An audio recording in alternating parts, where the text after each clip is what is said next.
In this video, I'll show you how to keep QuickBooks Online in Classic View. First, log into your QuickBooks Online account and open the company you want to use. Next, look at the current QuickBooks interface and find the option to switch back to Classic View.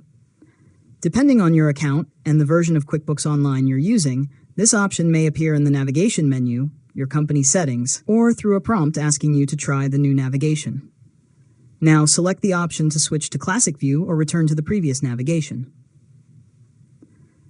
After that, QuickBooks may display a confirmation message asking why you want to switch views. Select the reason that best matches your preference, then confirm the change. Once Classic View is enabled, check the left side navigation menu and make sure your familiar menus and sections are available. If QuickBooks gives you an option to keep the Classic View, select it so the interface stays on the previous navigation style.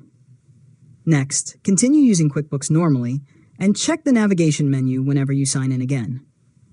Keep in mind that QuickBooks Online can update its interface over time, and some accounts may not have an option to permanently keep Classic View. If the Classic View option is no longer available, use the current navigation instead of trying to change browser settings or install unsupported extensions. Finally, check your QuickBooks preferences and notifications for any future prompts about the new interface. And that's it. You've successfully learned how to keep QuickBooks Online in Classic View. If you found this tutorial helpful, make sure to subscribe to Learn Mode Lab for more tutorials.